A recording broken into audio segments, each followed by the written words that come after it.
I'm about to tell you the most painful story of my life. A story that began on what should have been the most magical Christmas morning, but instead became the day my own daughter looked me straight in the eyes and said the 5 words that would haunt me forever. You are not my father. But here's the thing about rock bottom. It gives you a solid foundation to build your revenge. And what I did next? Well, let's just say she never saw it coming. If you've ever been betrayed by someone you loved more than life itself, if you've ever had your heart ripped out and stomped on by the person you'd die for, then you need to hear this story. Because sometimes the best revenge isn't getting even. It's becoming someone they can never reach again. So grab something to drink, get comfortable, and let me take you back to Christmas morning, 2019, the day my world collapsed, and the day I started planning the most elaborate long-game revenge you've ever heard. To understand how deep this betrayal cut, you need to know who I was before that Christmas morning.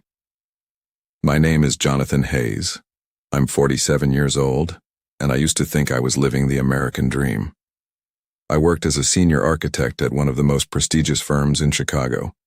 60-hour weeks were normal, 80-hour weeks weren't uncommon, but I didn't mind, because everything I did was for my family.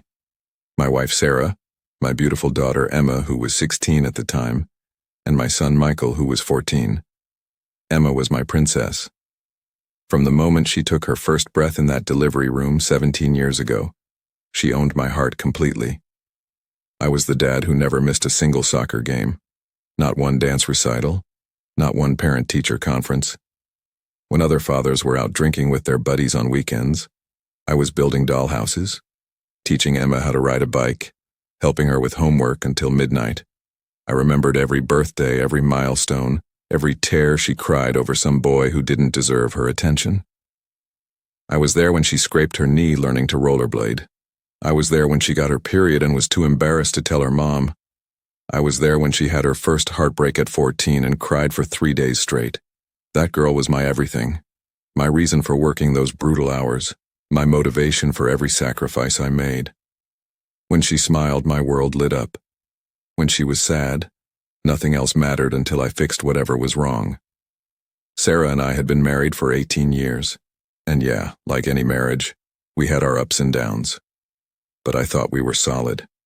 I thought we were building something beautiful together. I trusted her completely, loved her deeply, and believed she felt the same way about me. Looking back now, I can see the signs I missed. The way Sarah would quickly close her laptop when I walked into the room. How she started working late more often, taking mysterious phone calls in the other room. How she became distant, cold, like she was going through the motions of being my wife, but her heart wasn't in it anymore. But you know what they say about love making you blind. I was so busy working to provide for my family, so focused on being the best father and husband I could be, that I didn't see the storm coming. The first real crack in my perfect world came about 6 months before that Christmas. Emma started acting different around me. My sweet daddy's girl daughter, who used to run to me when I got home from work, suddenly seemed distant, cold even. When I'd try to hug her, she'd stiffen up and pull away quickly. When I'd ask about her day, she'd give me one-word answers and disappear to her room. I tried talking to Sarah about it, but she just brushed it off as typical teenage behavior. "She's growing up, John," Sarah would say. "Girls this age get weird around their fathers. It's normal. She'll grow out of it." But this wasn't normal teenage rebellion. This was different. This was like she was looking at me with disgust, fear. I couldn't put my finger on it. But something had fundamentally changed in how my daughter saw me. I tried everything. I planned special daddy-daughter days. I bought her favorite ice cream and tried to recreate our old traditions of watching movies together on Sunday afternoons. I even took time off work, which I never did, to attend her school events, hoping to reconnect with her. Nothing worked. If anything, my efforts seemed to make her pull away even more. Michael, my son, started acting strange too, but differently. He wasn't cold like Emma. He was angry, hostile. He'd glare at me across the dinner table like I'd done something unforgivable. When I'd try to talk to him about sports or school, he'd snap at me or just ignore me completely. The house that used to be filled with laughter and family conversations became tense and quiet. Dinners were awkward affairs where everyone ate in silence, while I desperately tried to make conversation. Sarah would make polite responses, but Emma and Michael acted like I was invisible. I started staying later at work, not because I had to, but because coming home to that cold atmosphere was becoming unbearable. My perfect family was falling apart, and I had no idea why. Then came Thanksgiving. Usually this was one of my favorite holidays. Sarah would spend days preparing this amazing feast, and we'd have both sets of grandparents over. It was chaotic and wonderful, with everyone talking over each other, sharing stories, laughing until our sides hurt. But Thanksgiving 2019 was different. Emma barely spoke to me the entire day. When her grandparents, my parents, tried to talk to her about school and college plans, she gave short, disinterested answers. But when they left the room, I caught her whispering intensely with Sarah's mother, and I could swear I heard my name mentioned. The look Sarah's mother gave me afterward. It was like she knew something I didn't. Something bad. After everyone left that night, I tried one more time to talk to Emma. I knocked on her bedroom door and asked if we could have a father-daughter chat like we used to. "I'm busy, Jonathan," she said through the door. Jonathan. Not Dad, not Daddy, like she'd called me her entire life. Jonathan. That's when I knew something was seriously wrong. But I had no idea how wrong. Christmas has always been magical in our house. I'm talking about the full production, 12-foot tree, thousands of lights, decorations in every room, stockings hung perfectly by the fireplace. I spared no expense making Christmas morning unforgettable for my kids. This particular Christmas, I'd gone overboard even by my standards. Emma had been talking about wanting a new MacBook Pro for college applications, so I bought her the top-of-the-line model, $3,000. I also got her a beautiful gold necklace with her birthstone and a first edition of her favorite book series that cost me another $500 on eBay. For Michael, I'd found an authentic jersey from his favorite basketball player, signed and framed, plus the new gaming system he'd been hinting about for months. I stayed up until 3 a.m. Christmas Eve, arranging all the presents under the tree, making everything perfect. Despite the tension in our house lately, I was determined to make this Christmas special. I thought maybe, just maybe, this would be the thing that brought us back together as a family. Christmas morning started normally enough. Sarah made her famous Christmas breakfast, cinnamon rolls, bacon, fresh fruit. The smell filled the house, and for a moment, it felt like old times. Michael came downstairs first, still in his pajamas, and actually smiled when he saw all the presents. "Whoa, Dad, you went crazy this year," he said, and my heart soared. Dad. He called me Dad. Emma came down a few minutes later, and I held my breath hoping for some sign that my little girl was still in there somewhere. She looked at the presents, looked at me, and I swear I saw something flicker across her face. For just a second, she looked like she might cry. But then Sarah came downstairs, and whatever emotion I'd seen in Emma's face disappeared completely. "Well," Sarah said, clapping her hands together, "should we open presents?" We all settled around the tree like we had every Christmas for the past 16 years. I handed out the presents, starting with the smaller ones and building up to the big surprises. Michael loved his jersey and gaming system. He actually got up and hugged me, which was the first physical affection I'd gotten from either of my kids in months. Then it was Emma's turn. I saved her biggest present, the MacBook, for last. I watched her face carefully as she opened the smaller gifts first. The book made her smile slightly, and the necklace. For just a moment, she looked like my little girl again. "It's beautiful," she whispered, touching the pendant gently. Then I handed her the final box, the MacBook. Her eyes went wide when she opened it. "Dad, this is too much," she said, and my heart exploded with joy. She called me Dad. "Nothing's too much for my princess," I told her, using the pet name I'd called her since she was 2 years old. That's when everything changed. The moment those words left my mouth. My princess. Emma's face went completely dark. All the softness, all the momentary joy, vanished instantly. She looked at me with pure hatred. "Don't call me that," she said quietly, but her voice was like ice. "Emma, sweetie, what's wrong?" I asked, genuinely confused. "I've called you princess since you were little." She stood up abruptly, the MacBook sliding off her lap onto the floor with a sickening crack. "You don't get to call me that anymore," she said, her voice getting louder. "You don't get to call me anything anymore." Sarah was watching this unfold with a strange expression on her face. Not shocked, not confused like I was. Almost like she was waiting for something.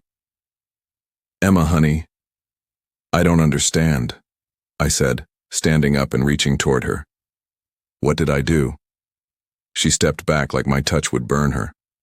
"What did you do?" she repeated, her voice rising to a shout. "Are you serious right now? You're actually going to pretend you don't know?" "Know what? Emma, please, just tell me what's wrong. Whatever I did, we can fix it." That's when she said the words that destroyed my life. "You can't fix this, Jonathan, because you are not my father." The room went completely silent.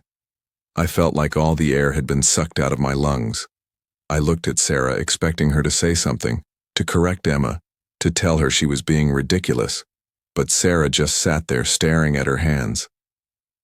What did you just say?" I managed to whisper. "You heard me," Emma said, and now she was crying angry tears. "You are not my father. You never were. And I'm tired of pretending that you are." I looked at Sarah again, desperate for her to say something, anything, to make this make sense. "Sarah," I said, my voice breaking. "Sarah, tell her she's wrong.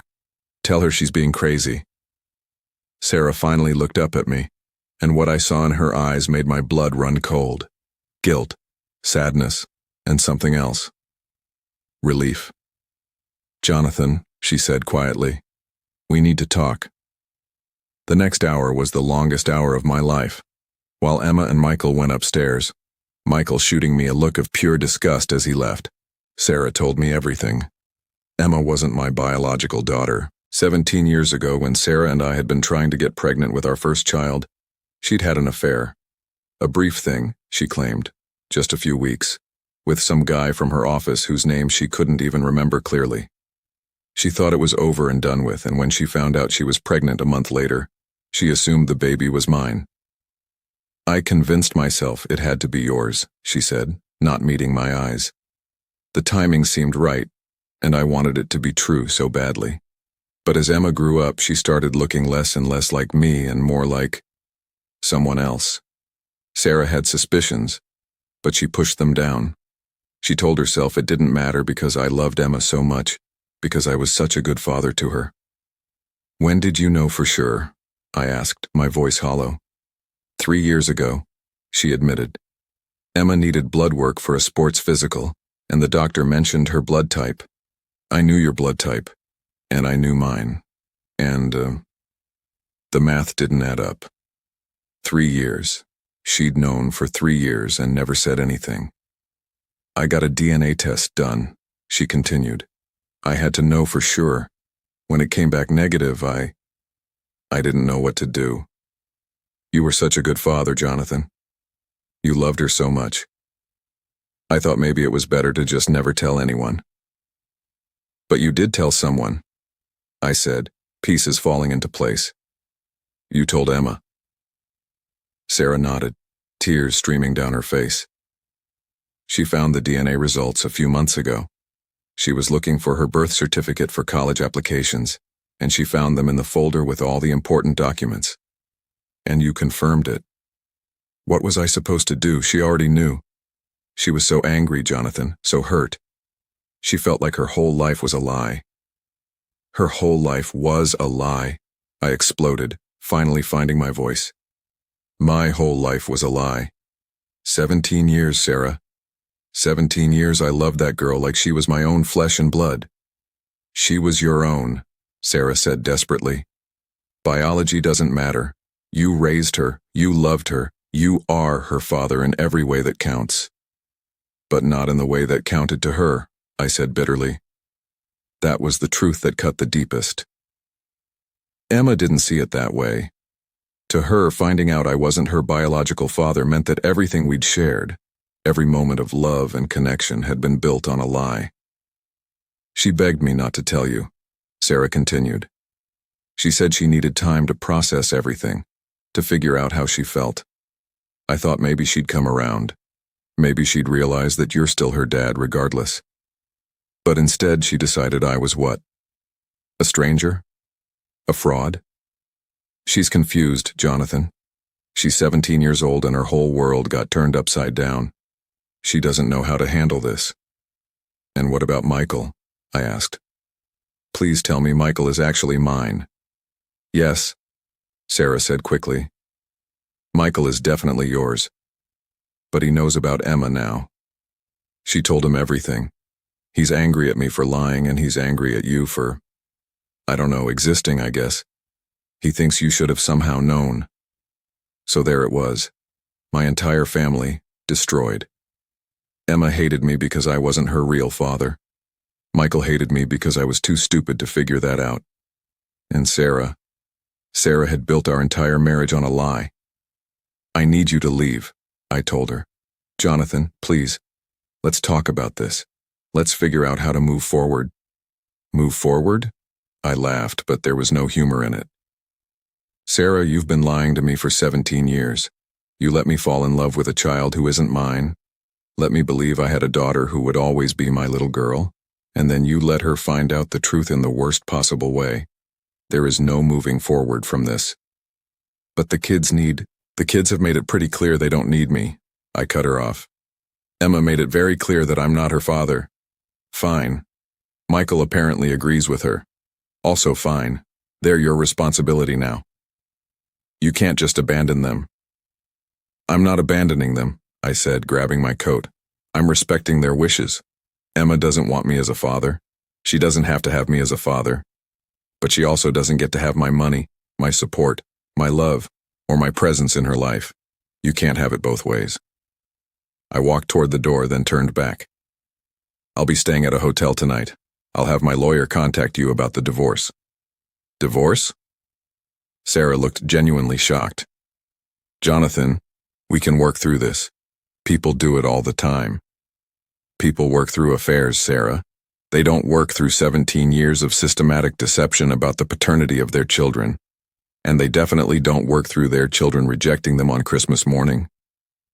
That was the last conversation I had with my family for a very long time. But it wasn't the last thing I did for them. The next 6 months were the darkest period of my life. I moved into a corporate apartment across town, filed for divorce, and threw myself into work with a vengeance.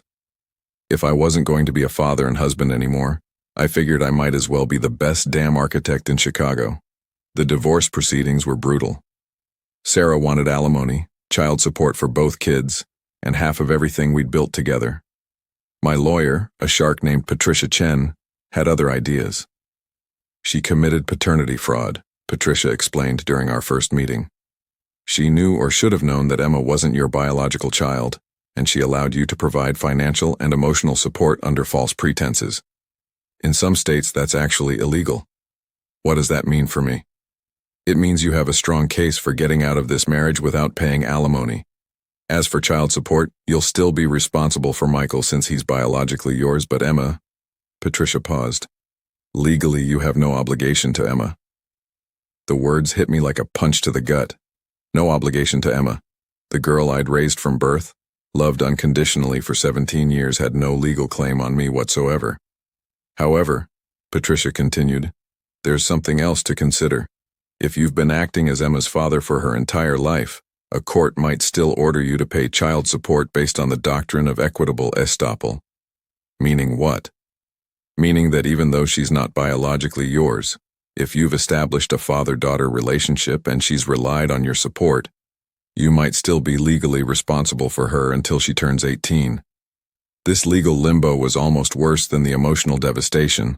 I was caught between being rejected as a father by Emma herself, but potentially still being required to financially support her. During those months, I heard things through the grapevine. Sarah's sister-in-law worked at the same company as a colleague of mine, and news filtered back to me whether I wanted it or not.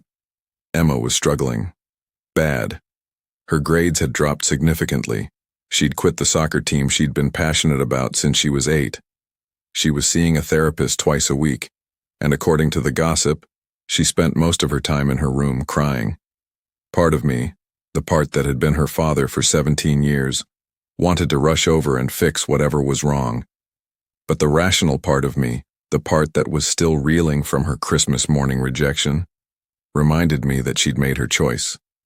She didn't want me as a father. This was what not having a father looked like. Michael was acting out too.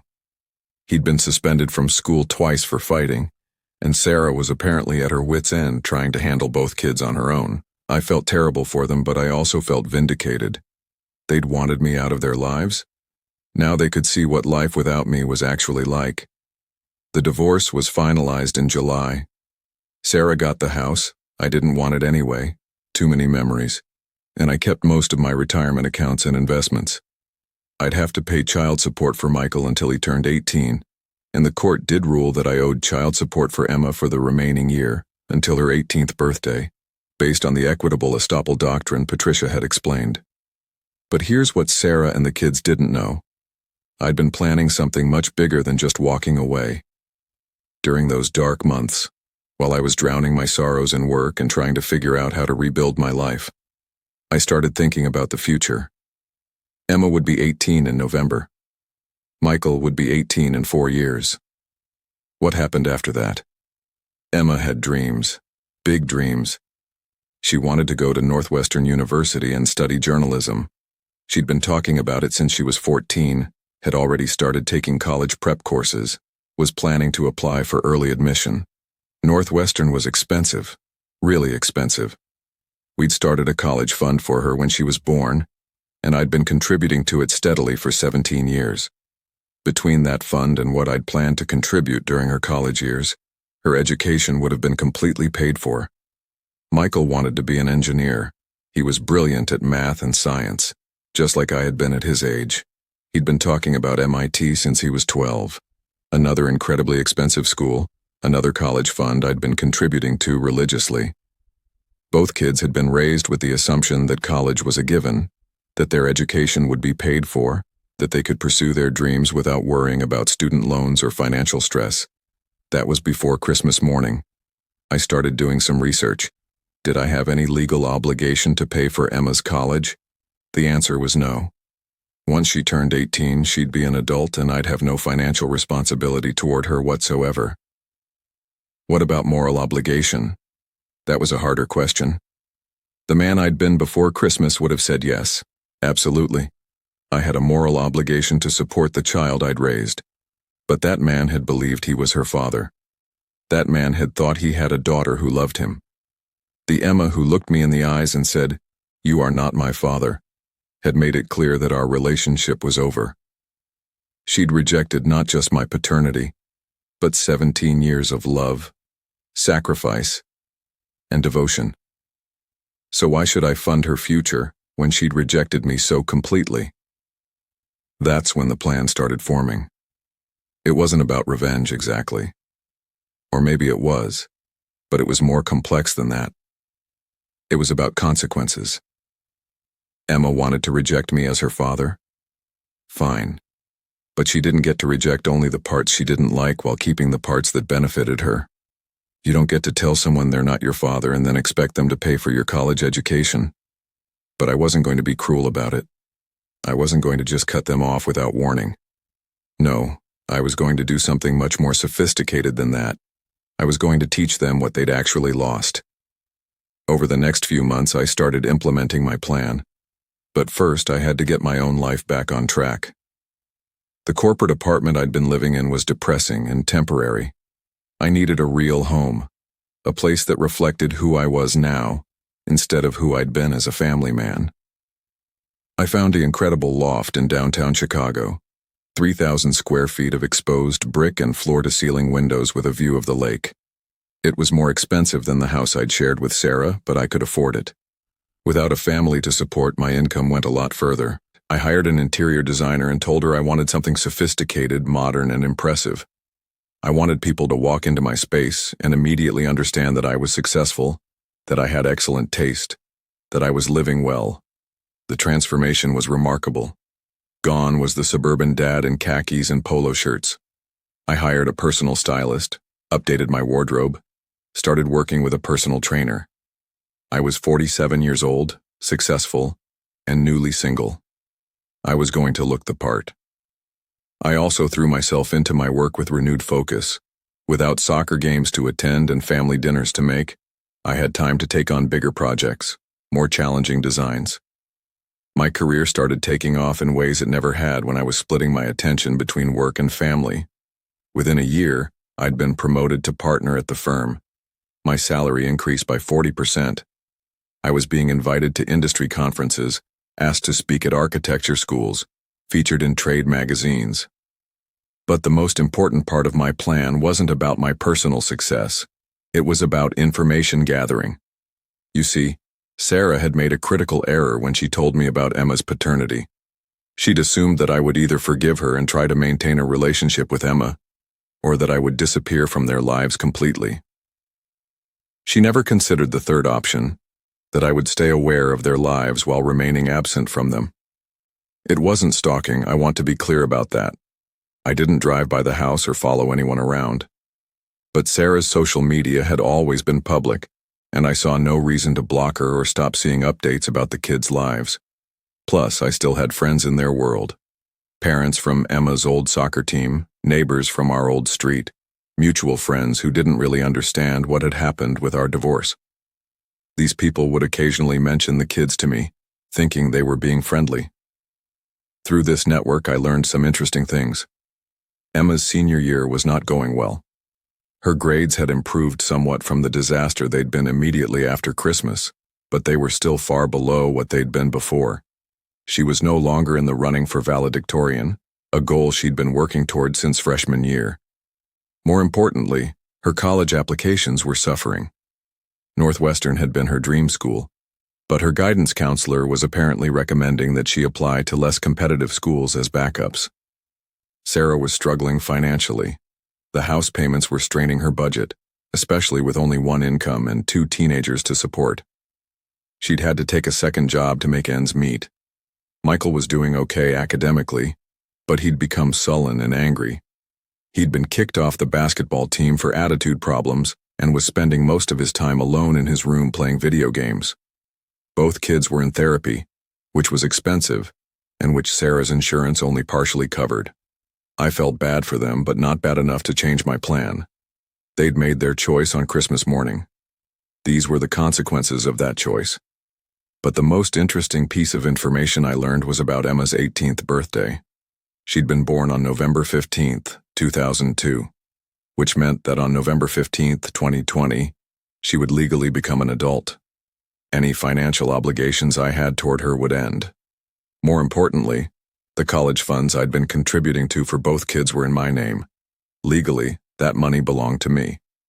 I'd been planning to transfer Emma's fund to her when she turned 18, and Michael's when he turned 18, but there was no legal requirement that I do so. Emma's fund had grown to almost $200,000 over the years. Michael's was at about $150,000. Combined with what I'd planned to contribute during their college years, either kid could have graduated from any school in the country debt-free. But that was when I still thought they were both my kids. That was when I thought Emma loved me and saw me as her father. The new reality was different. Emma had made it clear that I wasn't her father. Well, fathers pay for their children's college education. Non-fathers don't. As Emma's 18th birthday approached, I refined my plan. I wasn't going to just disappear the money. That would be cruel, and despite everything, I didn't want to be cruel to the girl I'd raised. But I was going to make sure she understood exactly what she'd given up when she rejected me.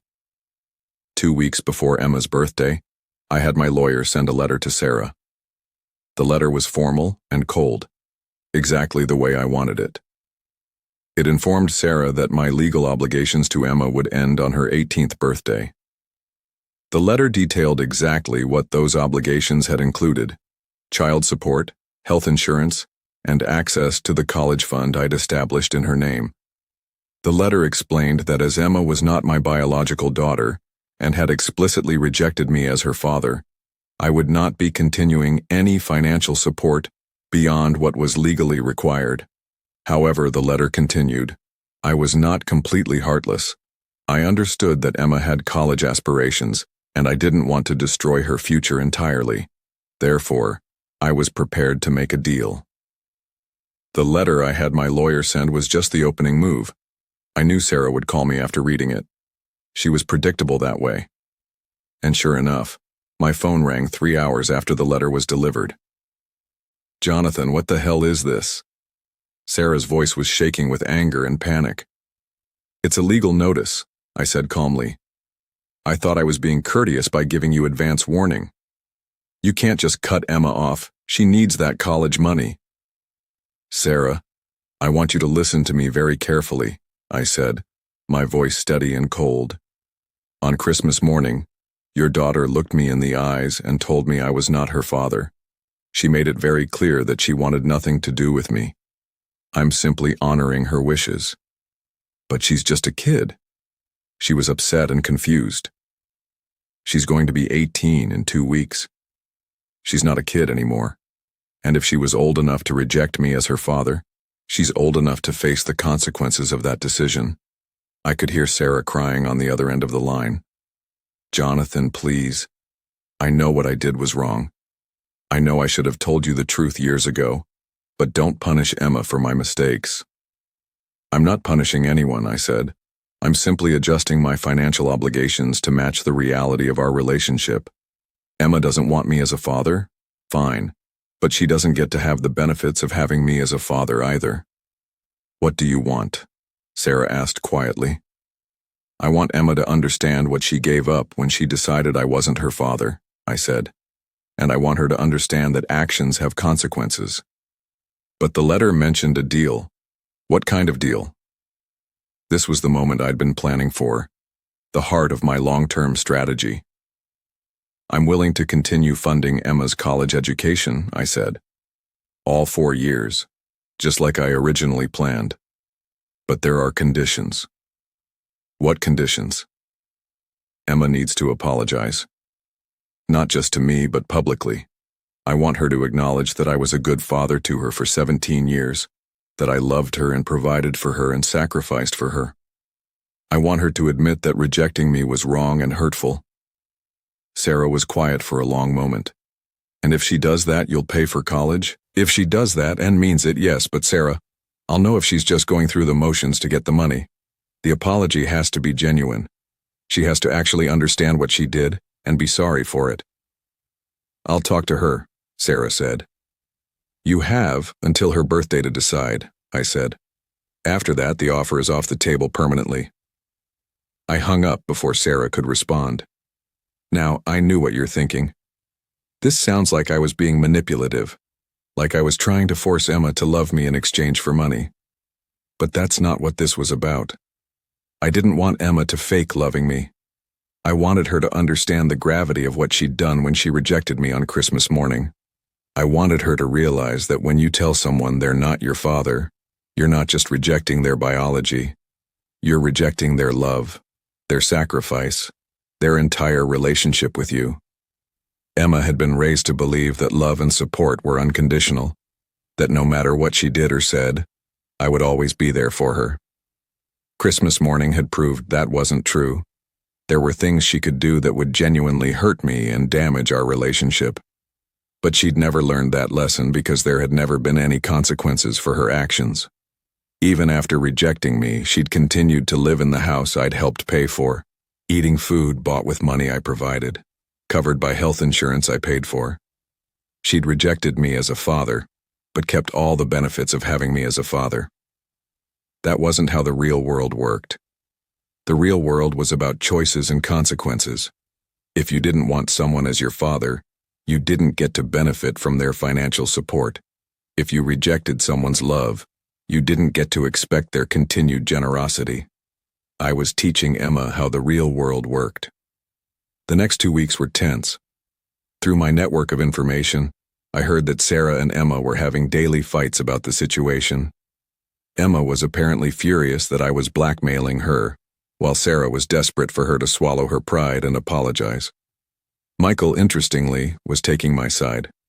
According to what I heard, he told Emma that she'd brought this on herself and that she should apologize if she wanted me to pay for college. He raised you for 17 years, Michael had apparently said. The least you can do is admit you were wrong.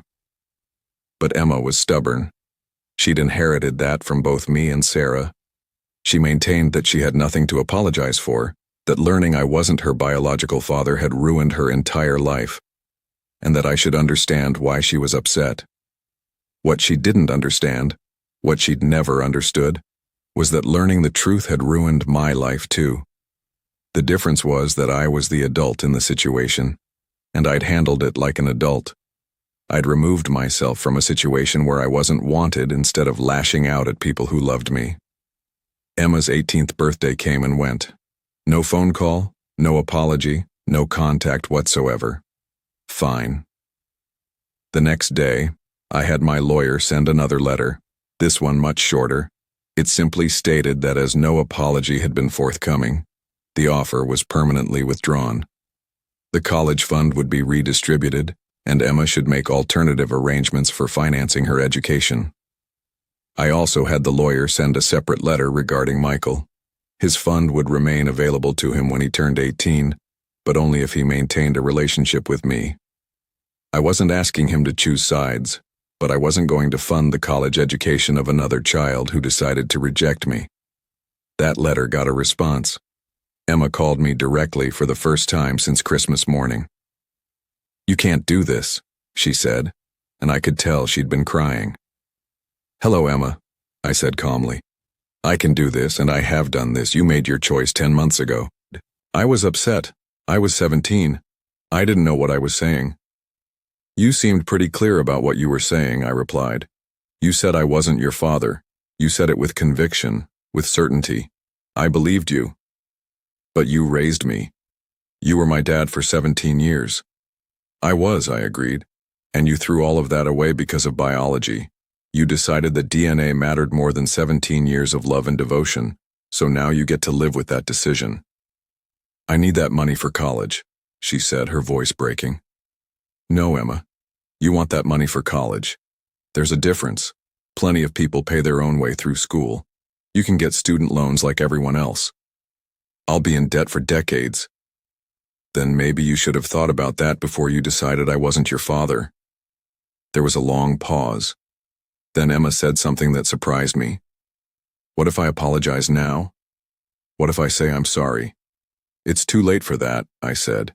"I gave you 2 weeks to think about it and make a decision. You made your decision.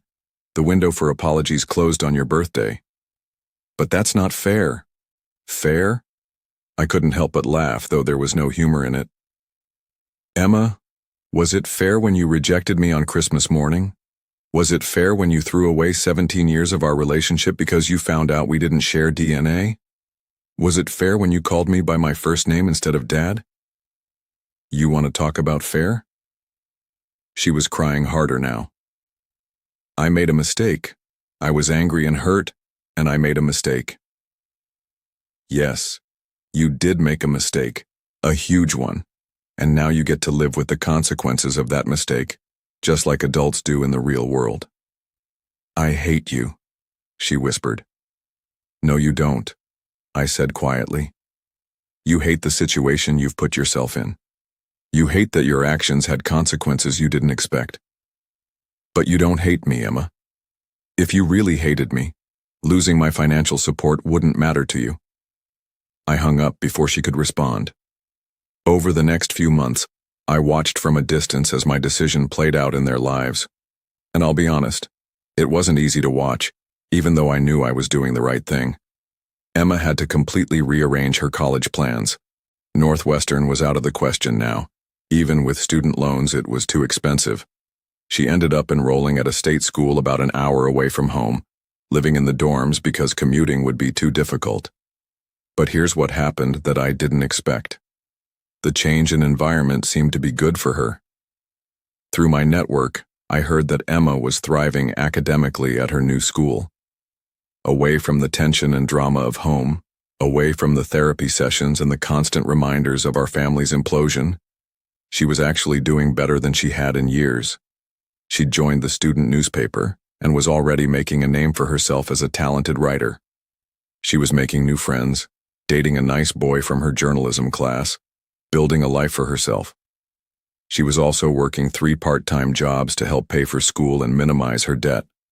A coffee shop on campus, tutoring younger students, and weekend shifts at a bookstore near the university. I found myself feeling proud of her. She was showing resilience and determination that I'd always known she had, but that she'd never had to use before.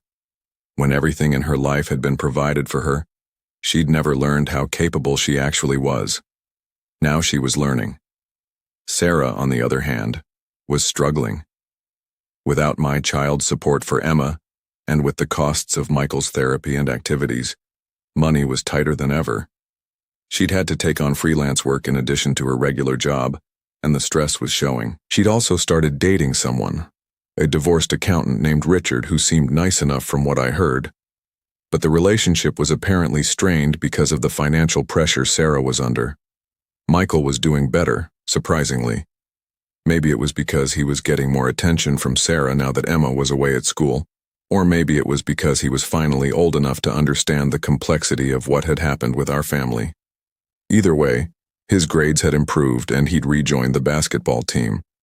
He'd also started reaching out to me occasionally. Not often, and not for anything deep, but he'd text me about games or send me funny memes sometimes. I always responded, keeping things light and positive. I wasn't going to make him choose between me and his mother, but I was glad he was keeping the door open. As for me, I was doing better than I had in years. My career was soaring.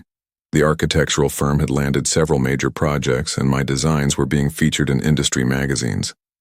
I was dating a wonderful woman named Catherine, a successful lawyer who understood my situation and didn't judge me for the choices I'd made. I'd bought a cabin in Wisconsin where I spent weekends fishing and hiking. I'd taken up photography as a hobby and was actually getting pretty good at it. I'd traveled to Italy and Japan and Australia, places I'd always wanted to visit but never had time for when I was focused on being a family man. For the first time in my adult life, I was living entirely for myself, and it felt good. But the most satisfying part was knowing that Emma was learning lessons she never would have learned if I'd just continued to enable her. She was learning that actions have consequences. She was learning that relationships require mutual respect and effort. She was learning that love and support aren't unconditional rights but gifts that can be withdrawn if you treat them carelessly. Most importantly, she was learning who she was when she couldn't rely on someone else to solve her problems for her. 2.5 years after that devastating Christmas morning, something happened that I wasn't prepared for. I was at a coffee shop in downtown Chicago, meeting with a potential client about designing their new headquarters. It was a Tuesday afternoon, and the place was busy with the usual mix of business people and college students. I was reviewing some preliminary sketches when I heard a familiar voice ordering at the counter. "1 large coffee with oat milk and an extra shot, please." I looked up and there she was. Emma. She looked different, older, obviously, but also more mature. She was dressed professionally in a navy blazer and dark jeans, her hair pulled back in a neat ponytail. She looked confident, poised, like a young woman instead of the angry teenager I remembered. For a moment, I considered leaving. I didn't need this confrontation, didn't want to deal with whatever drama might unfold. But something stopped me. Maybe curiosity. Maybe the part of me that had loved her for 17 years and couldn't quite let go. She turned from the counter with her coffee and scanned the room for a seat. That's when she saw me. Our eyes met across the crowded cafe, and for a few seconds, we just stared at each other. I couldn't read her expression. Surprise, certainly, but also something else. Sadness? Regret? I nodded at her slightly, a simple acknowledgement of her presence. I expected her to look away, to find a seat as far from me as possible, to pretend she hadn't seen me. Instead, She walked over to my table. "Hi, Jonathan," she said quietly. "Emma." I gestured to the empty chair across from me. "Would you like to sit?" She hesitated for a moment, then sat down. We looked at each other in silence for what felt like an eternity. "You look good," she said finally. "Success suits you. Thank you. You look good too. College is treating you well?" "It is," she said, and I could hear the surprise in her own voice. "Better than I expected, actually." "I heard you're doing well at the newspaper." She raised an eyebrow. "You keep tabs on me?" "Not intentionally, but we still have mutual acquaintances. News filters back sometimes." She nodded, understanding. "Right. The suburban parent network." We fell into silence again. I could see her wrestling with something, trying to decide whether to say whatever was on her mind. "I owe you an apology," she said suddenly. "No, you don't," I replied. "That ship sailed a long time ago." "Maybe, but I still need to say it." She took a deep breath. "I was wrong, Jonathan. What I said on Christmas morning, how I treated you afterward, it was wrong, and I'm sorry." I studied her face carefully. "Why are you apologizing now? What changed?" She smiled ruefully. "Growing up, I guess. Living on my own. Supporting myself. Understanding what it actually means to take care of someone." She paused. "I started thinking about everything you did for me over the years. Not just the big stuff like college funds and birthday parties, but the little things. Helping with homework every night. Driving me to soccer practice twice a week for 8 years. Staying up with me when I had nightmares. Teaching me how to drive, how to change a tire, how to balance a checkbook." She was quiet for a moment, staring into her coffee. "And I realized that being a father isn't about DNA. It's about showing up. It's about being there when someone needs you, even when it's inconvenient or difficult. It's about loving someone enough to sacrifice your own comfort for theirs." She looked up at me, and I could see tears in her eyes. "You were my father in every way that mattered, and I threw that away because I was angry and hurt and 17 years old. I was wrong, and I'm sorry. It was a good apology, a genuine one, everything I'd wanted to hear 2.5 years ago, but something had changed in me during those years. The desperate need for her approval, for her love, for her acknowledgement, it wasn't as strong as it had been. I appreciate the apology," I said carefully, "and I accept it. But Emma, I need you to understand something. I'm not the same person I was on Christmas morning. That experience changed me fundamentally." She nodded. "I know. I can see it. The man who raised you, who would have done anything for you, who loved you unconditionally, that man was destroyed when you rejected him. I had to rebuild myself from scratch, and the person I became is different." "Different how?" I thought about how to explain it. "I learned not to invest everything in relationships that could be taken away from me at any moment. I learned to protect myself. I learned that love has to be mutual to be sustainable." She was quiet, processing what I was saying. "I'm not angry at you anymore," I continued. "I understand why you reacted the way you did. Finding out about your paternity must have been incredibly difficult and confusing, but I can't go back to being the person I was before. That version of me doesn't exist anymore." "What does that mean for us?" she asked quietly. "I don't know," I admitted. "What do you want it to mean?" She was quiet for a long moment. Then she said, "I'd like to try to have some kind of relationship with you again. Not the same as before, I understand that's not possible. But something. Maybe we could have coffee sometimes.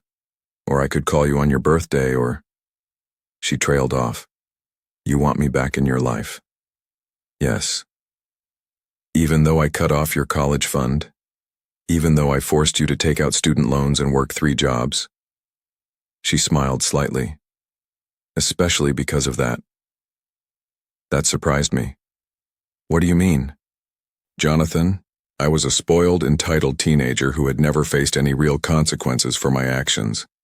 I thought the world owed me everything, and that love meant never having to be responsible for my behavior. She paused, choosing her words carefully. What you did, cutting me off, forcing me to face the consequences of rejecting you, it was the best thing that ever happened to me. I hated it at the time, but it made me grow up. It made me learn who I am when I can't rely on someone else to solve my problems.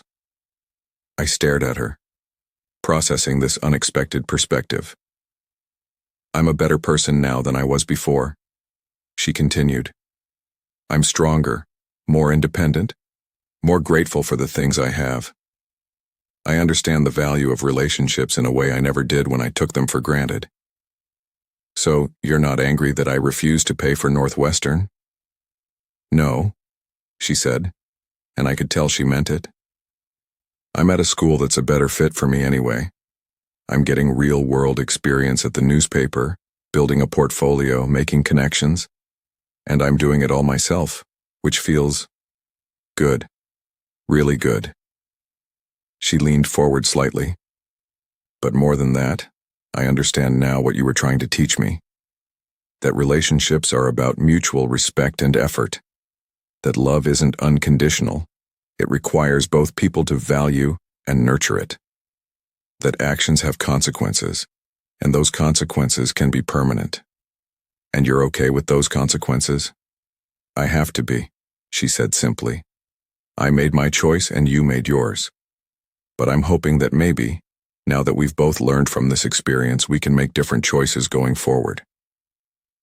That coffee shop conversation was the beginning of a very slow, very careful rebuilding process. Emma and I started texting occasionally, nothing deep, just checking in. How was school going? How was work? Had I seen any good movies lately? Surface level stuff, but it was contact. After a few months of texting, we met for coffee again, then dinner. Then she came to see my downtown loft, and I could tell she was impressed by how I was living. This place is amazing, she said, looking out at the view of Lake Michigan. It's so sophisticated. I'm not a suburban dad anymore, I said with a slight smile. I had to figure out who I was without that role. And who are you? She asked. I'm still figuring that out, I admitted. But I like this version better, I think. He's more focused on his own happiness and success. He doesn't define himself entirely through other people. She nodded thoughtfully. I can see that. You seem more confident, more self-assured. Adversity teaches you things about yourself, I said. I learned I was stronger than I thought I was. What was interesting about these new interactions was how different they felt from our old relationship. Before, I'd been the dad trying to make everything perfect for his daughter. Now, we were just two adults getting to know each other. Emma was careful never to ask me for anything. No requests for money, no expecting me to solve her problems, no assumption that I owed her anything. She treated me with the kind of respect and consideration she'd show to any adult friend. And I found myself actually enjoying her company in a way I never had before. When she was my daughter, our interactions had been colored by parental responsibility and unconditional love. Now that we were just two people choosing to spend time together, I could appreciate her intelligence, her humor, her perspective, without the complicated dynamics of parent-child relationships. She told me about her classes, her internship at a local magazine, her boyfriend Derek, who was studying pre-med.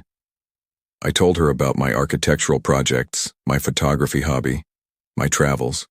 It was nice. Different from what we'd had before, but nice. About 6 months into this new dynamic, Emma surprised me with a question.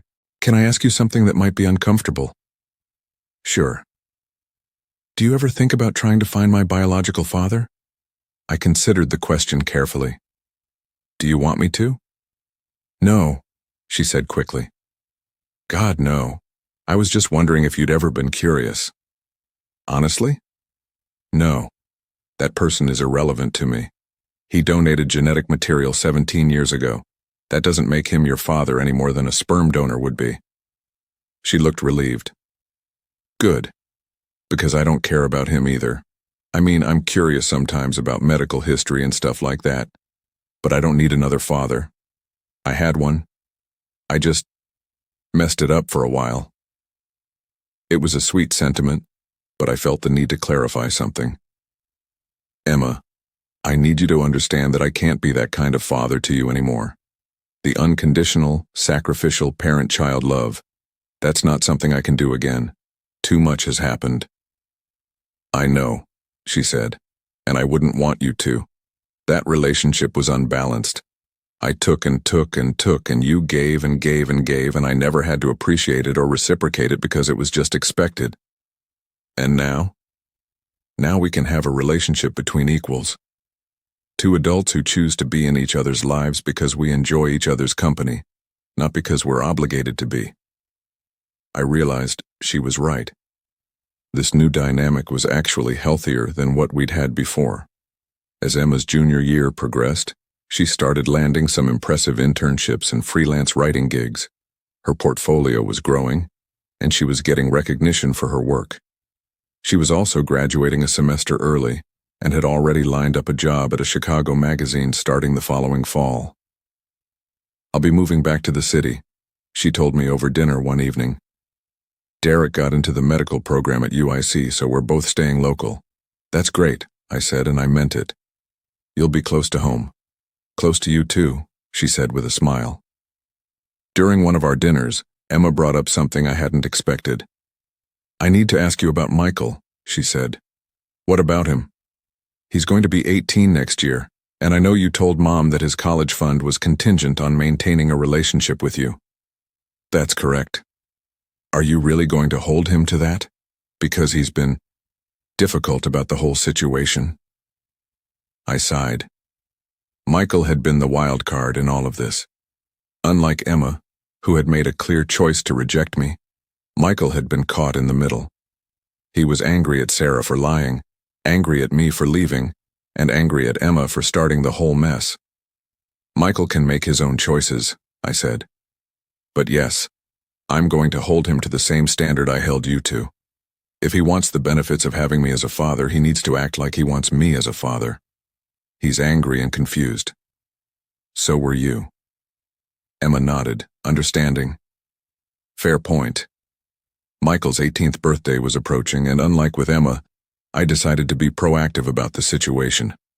I called him directly a month before his birthday. "Hey, Michael, it's Jonathan. Can we talk?" "I guess," he said, his tone wary. "Your birthday is coming up, and we need to discuss your college fund." There was silence on the other end of the line. "I know you're aware of the conditions I set," I continued. "I'm willing to fund your college education, but only if you want to maintain a relationship with me." "This is so messed up," Michael said. "You're basically blackmailing us to love you." "No, Michael. I'm not asking you to love me. I'm asking you to treat me with basic respect and courtesy. There's a difference. You abandoned us. I removed myself from a situation where I wasn't wanted. Your sister made it very clear that I wasn't her father. Your mother had been lying to me for 17 years. What exactly was I supposed to do?" Michael was quiet for a moment. Then he said, "Emma was wrong. What she said on Christmas morning was wrong. Yes, it was. And Mom was wrong too. She should have told you the truth a long time ago. Yes, she should have. But you were wrong too. You just left. You didn't try to fix things or work it out. You just gave up on all of us." I considered his words carefully. "You're right that I gave up. But Michael, some things can't be fixed. Some betrayals are too deep. Some words can't be taken back. I couldn't continue living in a house where my own daughter hated me and my wife had been lying to me for nearly 2 decades. But you could have stayed in our lives somehow. You could have tried." "Could I have? Really? Your sister called me by my first name and told me I wasn't her father. Your mother admitted to 17 years of deception about the most fundamental aspects of our family. You were angry and hostile every time you looked at me. What kind of relationship could we have had under those circumstances? Michael was quiet again. But things are different now, I continued. Emma and I have rebuilt something new. It's not the same as what we had before, but it's honest and healthy. We can do the same thing, you and I, if you want to. What would that look like? It would look like us having a relationship, regular contact, spending time together sometimes, you treating me like someone you actually want in your life instead of someone you're obligated to tolerate. And if I do that, you'll pay for college? Michael, I need you to understand something. The money isn't a bribe. It's a natural consequence of having a father-son relationship. Fathers help their sons with college. But I'm not going to fund the education of someone who sees me as an ATM and nothing else. How do I know you won't just cut me off like you did Emma? Because Emma cut me off first. She rejected me completely and definitively. If you maintain a relationship with me, I'll maintain my commitment to you. Michael thought about this for a long moment. Can I ask you something? Sure. Do you still love us? Me and Emma? It was a harder question than I'd expected. I love who you used to be to me, I said honestly. I love the memories of raising you both. But love isn't just a feeling, Michael. It's a choice you make every day to prioritize someone else's well-being. I can't make that choice for people who don't want me in their lives. But you're making that choice for Emma now? Emma and I are building something new. It's not parental love, that's gone. But it's a genuine care and affection between two adults who choose to be in each other's lives. Could we have that too? Do you want to? There was a long pause. Then Michael said, Yeah, I think I do. Then let's try. Unlike with Emma, Michael's path back to having a relationship with me was faster but more complicated. He didn't have the clear-cut catalyst of needing to apologize for a specific devastating moment. Instead, he just had to work through years of accumulated anger and resentment. We started by meeting for lunch once a month. Michael was still living at home and finishing his senior year, so we'd meet somewhere between his school and my office. At first, our conversations were stilted and awkward, but gradually, we found our rhythm. Michael was different from Emma, more direct, less diplomatic. Where Emma had learned to approach our rebuilt relationship carefully and thoughtfully, Michael just dove in. I was mad at you for leaving, he told me during one of our lunches. But I was also kind of mad at you for not leaving sooner. What do you mean? Those last few months before Christmas morning were awful. Everyone was miserable, everyone was walking on eggshells, and you were trying so hard to fix something that couldn't be fixed. It was exhausting to watch. I hadn't realized he'd been aware of the family dynamics to that extent. I kept wanting someone to just do something, you know? Make a decision, change the situation, stop pretending everything was fine when it obviously wasn't. And when I left, I did something. Yeah, it sucked, but at least it was honest. Michael had a different perspective on our family's implosion than Emma did. Where Emma had focused on the betrayal and rejection aspects, Michael saw it more as a necessary destruction of something that was already broken. Mom's happier now too, he told me.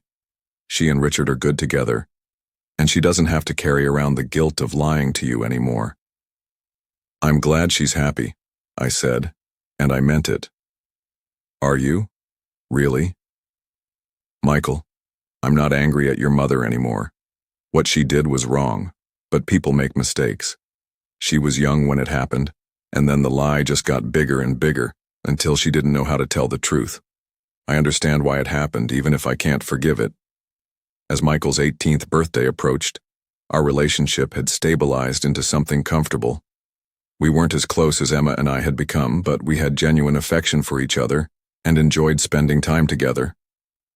A week before his birthday, I took him out for a nice dinner to celebrate. So, I said as we waited for dessert, have you thought about what you want to study? Engineering, like we always talked about. MIT is still the dream. MIT is expensive.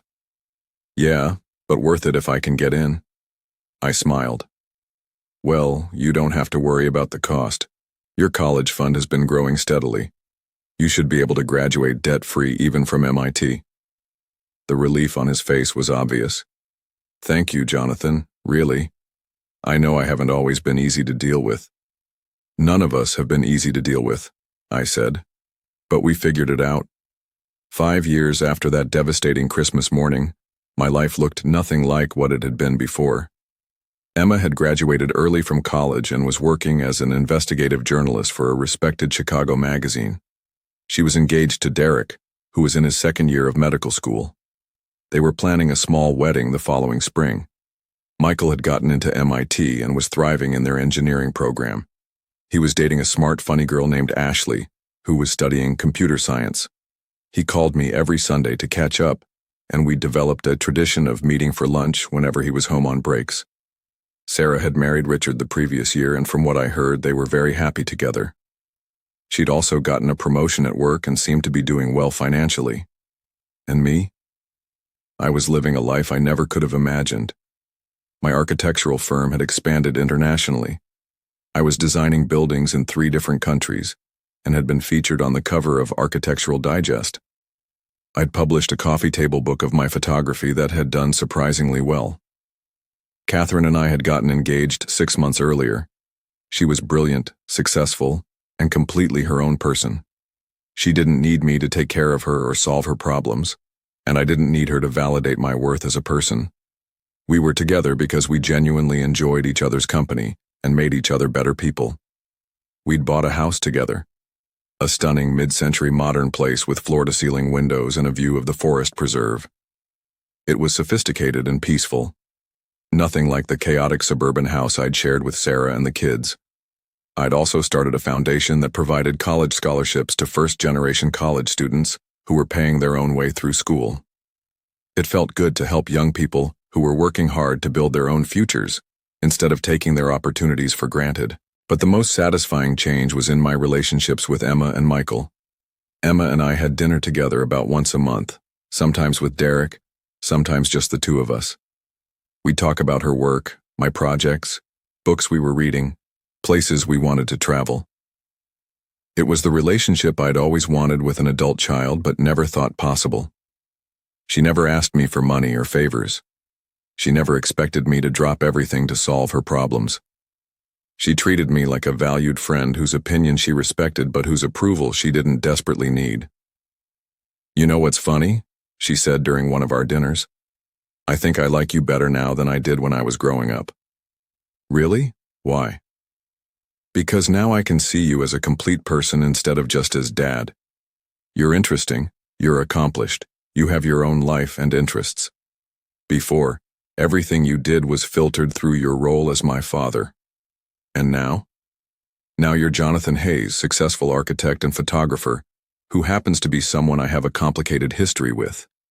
It's more equal." Michael and I had developed a different but equally satisfying dynamic. He was more direct than Emma, more likely to challenge me or disagree with me, but also more openly affectionate.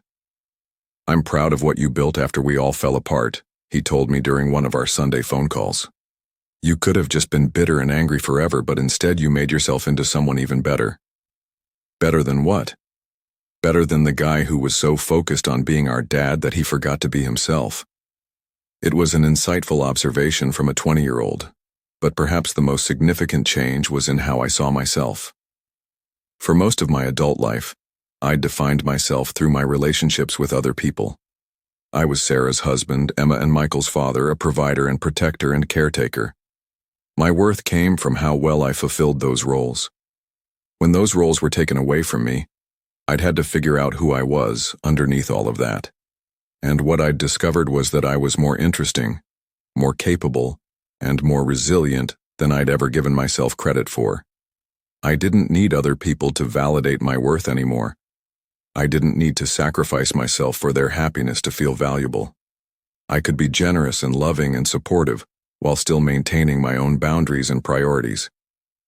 The man I'd become was someone who could say no when necessary, who could walk away from toxic situations, who could love people without losing himself in the process. It was a better way to live. Emma's wedding was small but beautiful. About 50 people in a botanical garden on a perfect May afternoon. She'd asked me to walk her down the aisle, which had surprised me. "Are you sure?" I'd asked when she brought it up.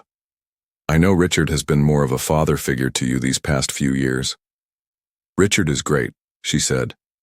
"But you're the one who raised me. You're the one who taught me how to ride a bike and helped me with homework and scared away the monsters under my bed. DNA doesn't change that. Even after everything that happened? Especially because of everything that happened. What we have now is stronger because we chose it. We built it ourselves instead of just accepting it because we were supposed to." Walking Emma down the aisle was nothing like I'd imagined it would be back when she was little, and I'd daydream about her wedding day. This was better. Instead of the emotional father giving away his little girl, I was a friend and mentor celebrating the next chapter in the life of someone I cared about deeply. There was no possessiveness, no sadness about losing her, no complicated feelings about whether Derek was good enough for my princess. Emma was a capable adult making her own choices, and Derek was a good man who made her happy.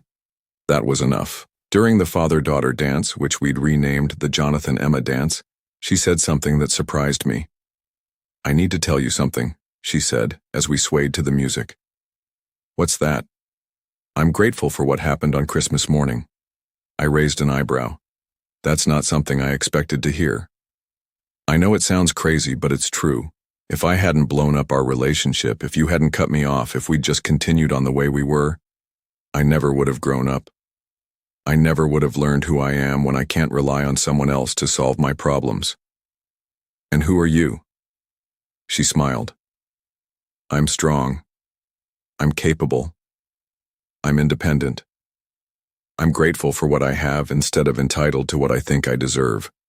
I'm someone who understands that relationships require effort and mutual respect. You always had the potential to be those things, but I never would have developed that potential if everything had always been easy. The best thing you ever did for me was force me to face the consequences of my actions."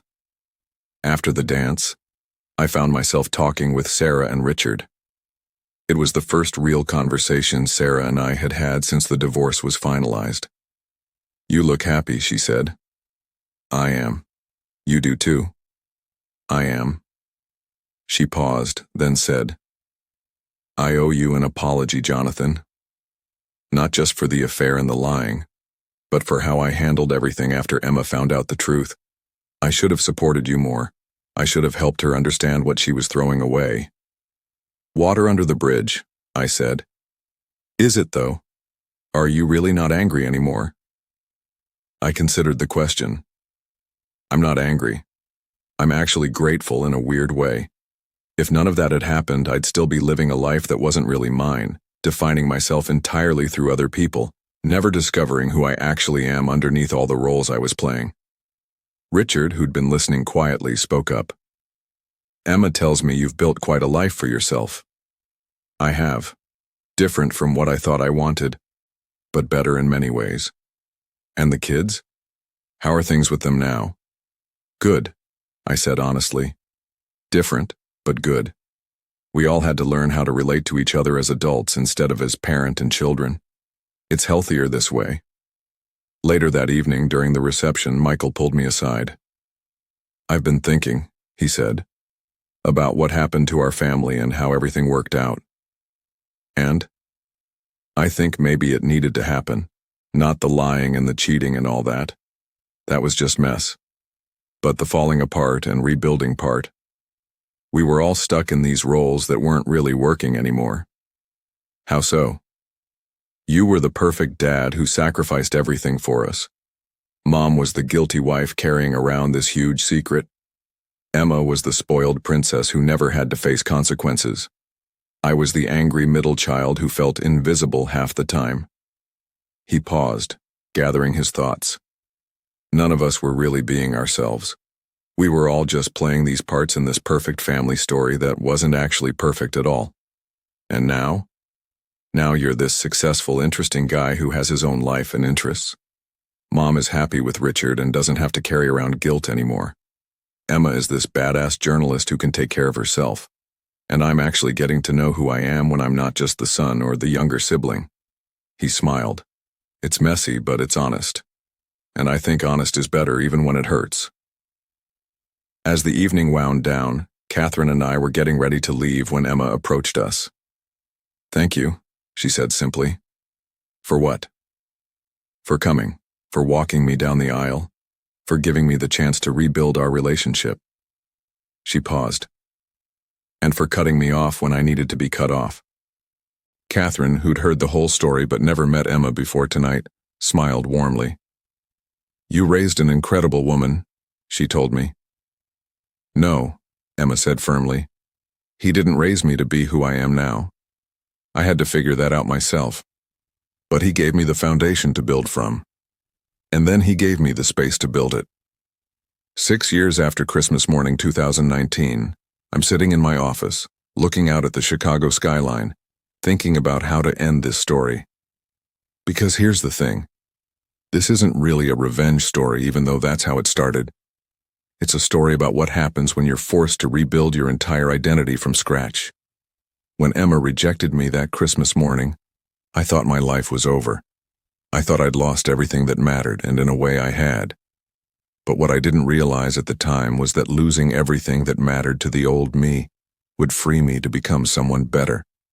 The old Jonathan Hayes was a good man, but he was also a man who had lost himself in other people. He worked 80-hour weeks, not because he loved his job, but because he thought that's what good fathers do. He never took vacations because he felt guilty spending money on himself instead of his family. He had no hobbies, no interests outside of being a husband and father, no sense of who he was as an individual. When Emma said, "You are not my father," she was unknowingly giving me permission to stop being defined by that role.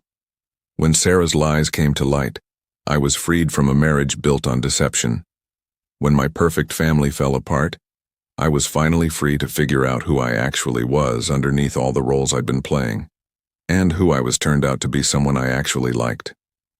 The new Jonathan Hayes is more successful, more interesting, more confident, and paradoxically, more capable of healthy relationships than the old one ever was. My relationship with Emma now is built on mutual respect and genuine affection, rather than obligation and biological bonds. We choose to be in each other's lives because we add value to each other's existence, not because we're supposed to love each other unconditionally. My relationship with Michael is the same way. He's proud of me in a way that he never was when I was just dad. He's proud of my accomplishments, my resilience, my ability to rebuild myself after everything fell apart. Even my relationship with Catherine is healthier than my marriage to Sarah ever was.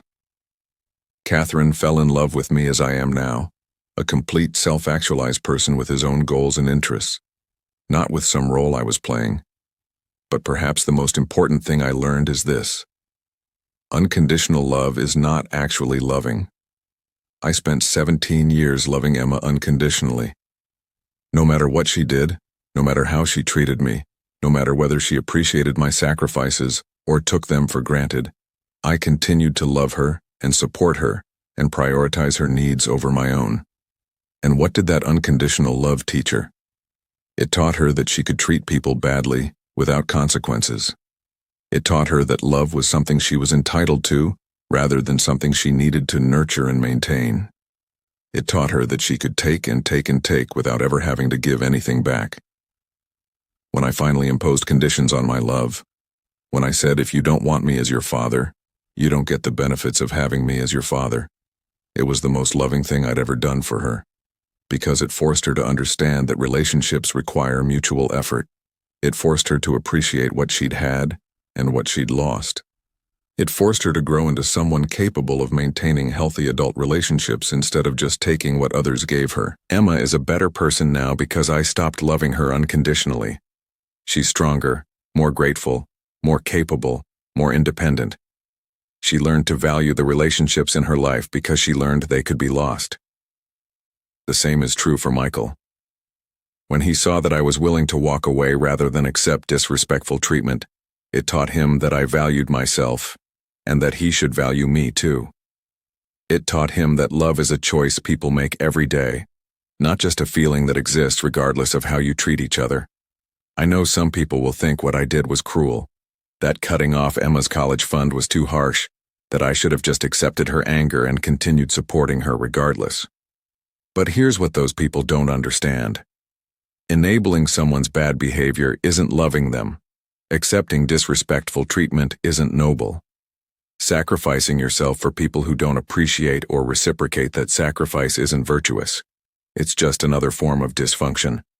The healthiest thing I ever did was refuse to continue a relationship that was harmful to me. The best gift I ever gave Emma was forcing her to face the consequences of her actions. The most loving thing I ever did for both my kids was showing them that I valued myself enough to walk away when I wasn't being treated well. And the result? We all became better people. Emma became strong and independent and grateful. Michael learned to value the relationships in his life. Sarah was freed from the burden of carrying around a 17-year-old lie. I became the person I was meant to be all along. So what was the surprise I had for Emma that she never expected? What was the revenge that turned out to be the best thing that ever happened to all of us? The surprise was that I didn't try to get revenge at all. I didn't try to hurt her the way she hurt me. I didn't try to make her suffer or regret her decision. I didn't badmouth her to other people or try to turn family and friends against her. Instead, I did something she truly never expected. I respected her choice. When Emma said, "You are not my father," I believed her. I took her at her word and adjusted my behavior accordingly. If I wasn't her father, then I wouldn't act like her father. I wouldn't provide for her, support her, worry about her, or prioritize her well-being over my own. I gave her exactly what she asked for. And in doing so, I taught her something she never could have learned any other way. That words have power, that choices have consequences, and that you can't reject someone's love while expecting to keep all the benefits that love provided. The real surprise was that by losing me, Emma found herself. By being forced to face the consequences of her actions, she learned who she was when she couldn't rely on someone else to solve her problems. The real surprise was that by walking away from a toxic situation, I discovered that I was stronger and more resilient than I'd ever imagined.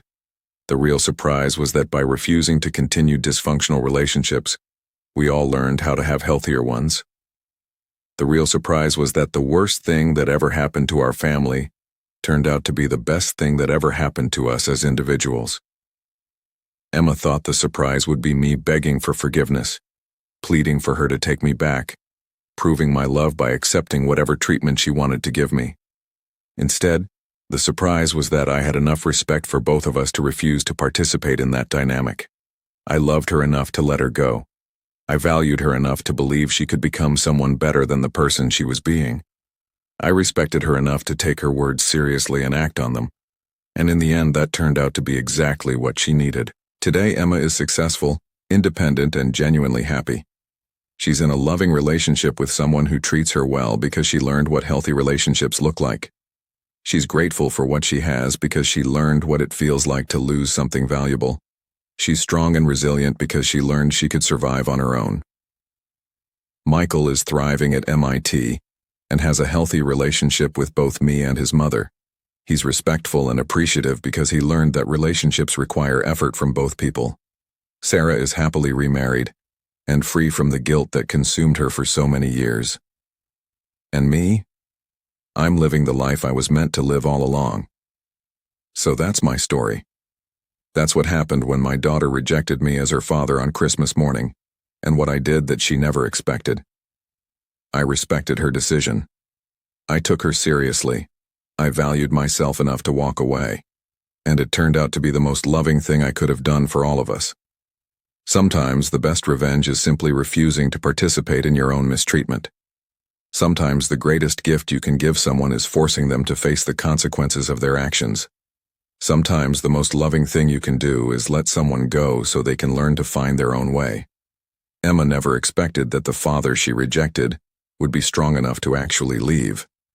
She never expected that the man who had loved her unconditionally for 17 years would be able to impose conditions on that love. She never expected that losing me would teach her who she really was, underneath all the entitlement and assumptions. But that's exactly what happened. And 6 years later, we're all better for it. If this story resonated with you, if you've ever been in a situation where you had to choose between your own well-being and enabling someone else's bad behavior, let me know in the comments. Sometimes the hardest thing to do is also the right thing to do. Sometimes love really does require tough choices. And remember, you teach people how to treat you by what you're willing to accept. Don't be afraid to walk away from relationships that aren't serving you, even when, especially when, those relationships are with people you love.